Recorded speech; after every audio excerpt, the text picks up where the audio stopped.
Hello and welcome to episode 1 of the Elliott Wave Power Series. Today is going to be really awesome because I'm teaching you the absolute basics of Elliott Wave theory and how to start counting your first waves with the correct rules. So let's get right into this.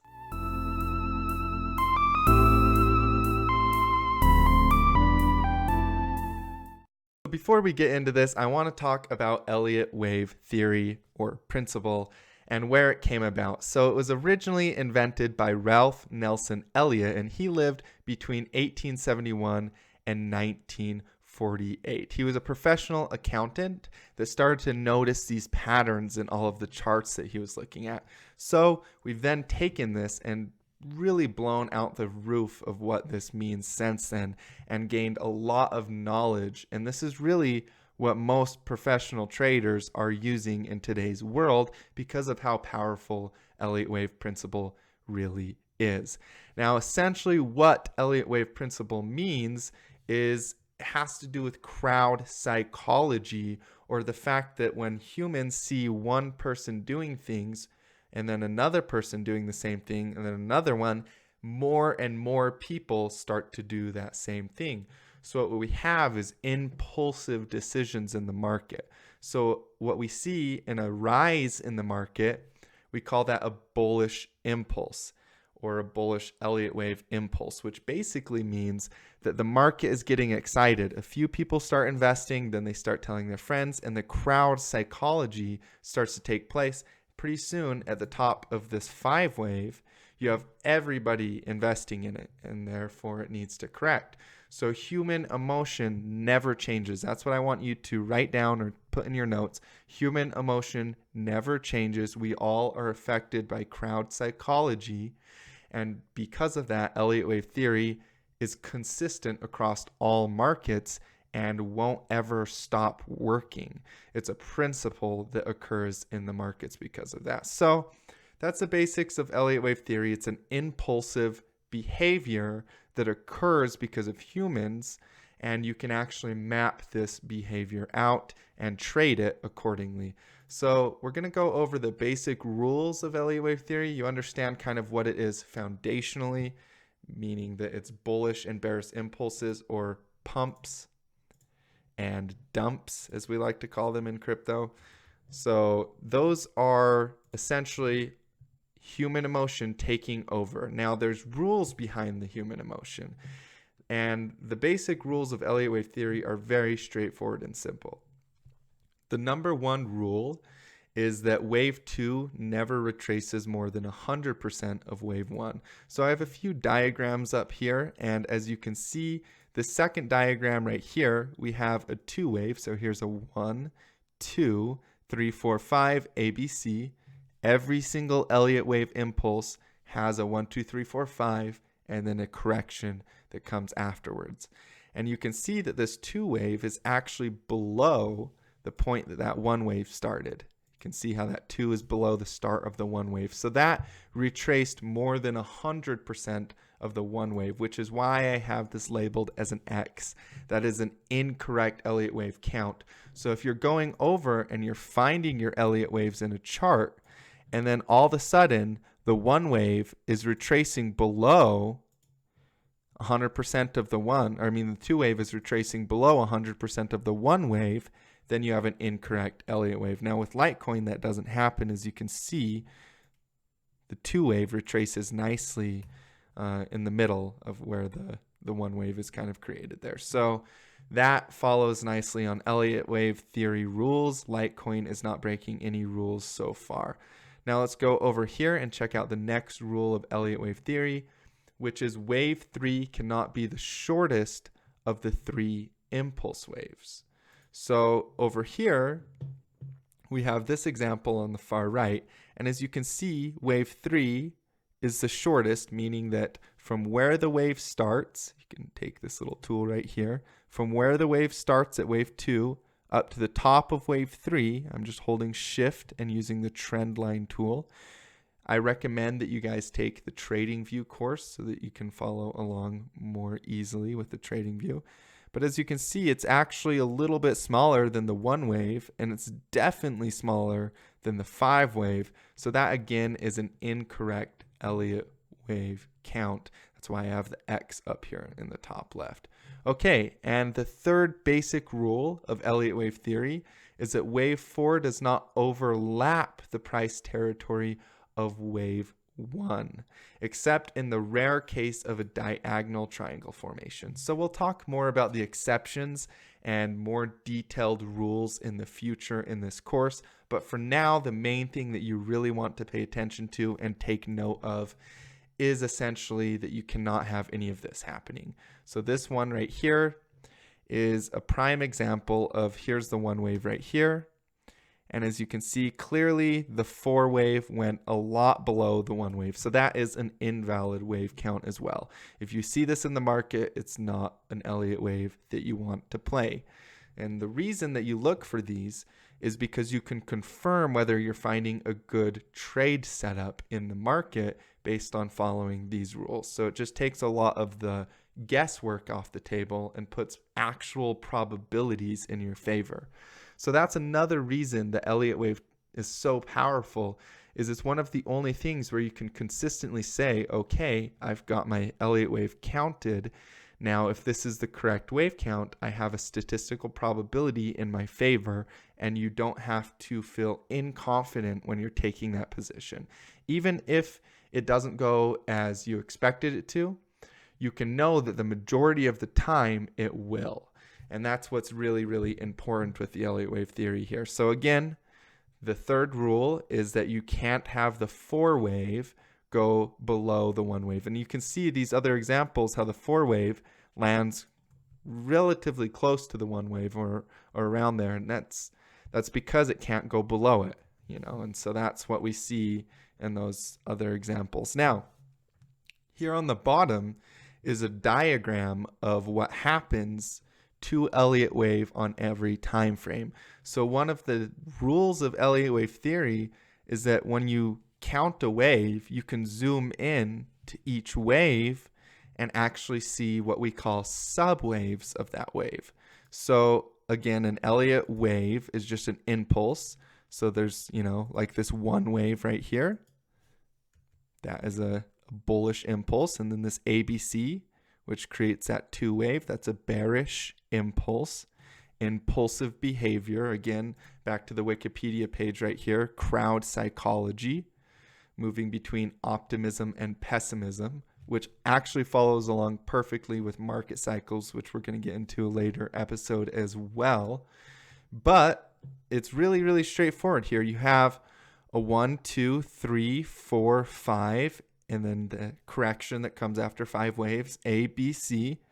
And inside of each of these waves, you also see 1, 2, 3, 4, 5, A, B, C, 1, 2, 3, 4, 5, A, B, C, 1, 2, 3, 4, 5.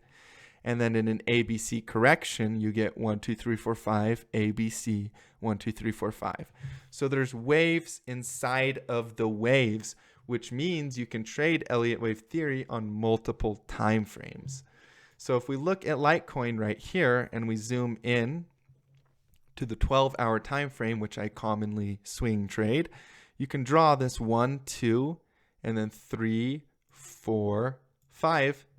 5 wave is coming. Anything above this point right here is around $100 as a 5 wave for Litecoin. So this is a very, very nice trade setup for a 5th wave.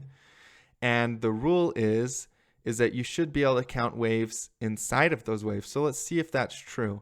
Let's just count what's going on in the 3 wave here. Well, I see a nice little 1, 2, and then this would probably be a 3, 4, 5. And then you have an A, B, C. So you can see that in this 3 wave, we have a complete Elliott wave cycle. So what's happening right here in Litecoin again is the 5th wave. So that means we're probably making a 1, 2, 3, 4, 5 before we finally have an ABC correction that comes after that. Now, going back to what I said about multiple time frames, if we go into the bigger time frames, like the 3-day, and then we pull down right here, and we pull our chart down a little bit right here, and taking our Elliott wave tool again, which by the way is over here on the left hand side on the fifth one down in the patterns section. You can go ahead and click 1, 2, 3, 4, 5, and then we have a nice A, B, C correction that came afterwards. Now notice how the 3 wave is bigger than the 1 wave.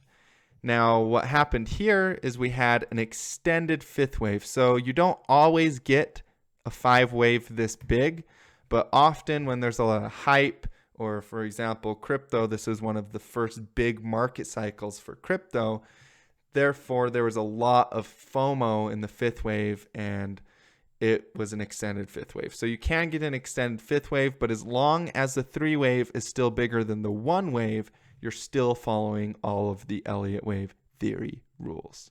And now for the really cool part about what's happening with Litecoin. If we even go into the weekly time frame and then grab our Elliott wave theory tool again, since it's a fractal, as we showed right here, meaning that it applies in multiple time frames, you can see it really small time frames and really big time frames.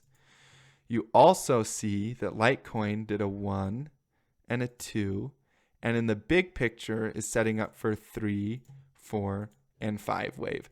So you can see that even on the 12-hour all the way up to the weekly candlesticks, we're getting Elliott wave principle to play out here with Litecoin. So 3 waves are generally pretty impulsive, so I see a bright future ahead with Litecoin based on Elliott wave theory. So a question you're probably asking is, well, when do you buy and how do you know if you're counting the waves correctly? Well, it takes a little bit of practice to count the waves correctly, but you really start to get a knack for it, especially if you zoom out and see where it's at in relation to the big picture count. So what's happened here in Bitcoin is we've zoomed clear back to 2014, and we can see very quickly that this is an A wave down, and then a B up, and a C wave. So this was an ABC correction. This comes after the 5th wave. Now, you know this pretty easily because there's a huge leg, meaning an impulse, down, and then there's a huge leg, meaning an impulse, up, and then another huge leg or impulse down. So it's high degree of confidence that that is the correct wave count because you can literally see it. Elliott wave is zigzag in nature on the way down, and then a little bit rampy in nature on the way up. So you can see that zigzag shape is pretty easy to spot. So you kind of train your eye to see it. Now, a good time to buy is at the bottom of an ABC correction or the C wave of an ABC. So this C right here at around $200, this is actually when I started buying my first Bitcoins before I even understood what Elliott wave principle was. And then the next cycle started, and as you can see, we started doing impulse waves. We've got 1, 2, 3, 4, 5 on the way back up. So the next place to buy is going to be at the bottom of a 2 or a 4 wave. So over here, if we look at our chart here, you can see that 2 waves and 4 waves are great spots to buy on the way up. So how does this apply to Bitcoin's current price action? Well, it's pretty straightforward. If you take the Elliott wave tool over here, you can quickly count a 1, 2, and then you see this 3 wave that formed. Now, we don't know where the exact top of this 3 wave is, but there is a lot of correlated resistance over here at 8,300 per coin. So I'm going to suspect that we get some sort of a top in between 83 and 9,000. And then you get the 4 wave. So 1, 2, 3, and now the 4 wave could go all the way down to the wave 1, but usually it doesn't quite retrace that far. So I would suspect that we test some of these lower support levels down here, and then we go in for a 5th wave. So this is how you can be watching Bitcoin over the next couple weeks. And if we get a dip down to this 4 wave area, you can start to buy the dip again and expect that 5th wave to come. Now, how do we know that the 5th wave already isn't in place? Well, again, you go back to the fact that Elliott wave theory is fractal in nature, and then you go into the three wave and you can see 1, 2, 3, 4, and that fifth wave in place. So an ABC should be happening between the 3 and the 4 wave in Bitcoin. So what I want you guys to do is go ahead and go to charts.cointrader.pro or TradingView and count some Elliott waves. Specifically, it's easier if you're new in the bigger time frames like the 3-day, and then send them to me, either email or Discord, whatever you feel comfortable with, and I can show you guys where you're going right and where you're going wrong. But go ahead and grab the Elliott wave theory tool, find some of your favorite coins, maybe some of the ones you're holding, and try to make sense of what's going on from an Elliott wave perspective. For example, here's Ethereum, and we can see clear down here, we got this little baby 1, 2, and then a nice 3, 4, and then that extended fifth wave again. And you can see the zigzag on the way down that I was talking about, where you get a huge impulsive wave down and a big bounce, and then another impulsive wave down. So that is the Elliott wave count on Ethereum with the big picture. Now let's do one more here. I'm going to go ahead and pull up maybe Dash as another example. And like I said, you guys just take what you're learning in today's episode and try to apply it to some charts, send them my way so you can go ahead and see where you went wrong and where you went right. So this is again a 1, 2, 3, 4 and that extended fifth wave. And then again, you see this huge impulse down, a pretty big bounce, and then another impulse wave down. So that's the Dash wave count as well. And we're starting to curl back up for more cycles to come. I would also encourage you to go ahead and pause this video and grab your phone or take a screenshot with your computer so that you can also have this diagram and refer to it in the future to see if you are counting your waves correctly. Here is EOS, and we're going to do a quick 12-hour wave count to break down what's going on here as well. So you can see that at about $1.65, the one wave starts, then we retrace back into the one wave, and we start to make the three wave. Now this is where I do a subwave count to understand what's going on in the three wave. So I can see very clearly a 1, 2, 3, 4, and we're making the 5 of the 3. So the subwave inside of the three wave is the fifth subwave. So I expect that fifth wave to go a little bit above the three wave, maybe up here somewhere. And then we're going to drop back down for that 4 and that final fifth wave. So you can count inside of the three wave a 1, 2. Notice how the 3 is bigger. Not much bigger, but it is bigger. And then that fifth wave is being formed inside of the 3. The next episode is going to be all about trading patterns. And this is really useful because once you take Elliott wave theory and then you have trading patterns as well, you can determine targets for each wave very easily. So be prepared for that. Get ready to take notes as well on that. I also wanted to take a second to point out that Elliott wave theory isn't the only thing that you need in your trading tool bag to go ahead and be profitable. But it is one major thing that you need to understand so that you don't get caught with the rest of the crowd buying tops and selling bottoms, because Elliott wave theory really helps you reduce that crowd psychology because you understand what everybody's doing and why they're all being impulsive when they are.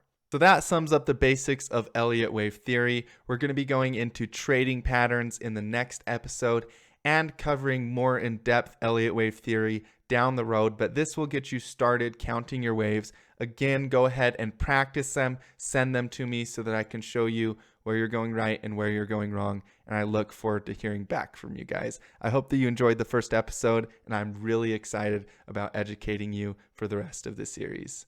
So thanks for tuning in, and I will see you guys in the next one. As always, stay profitable out there.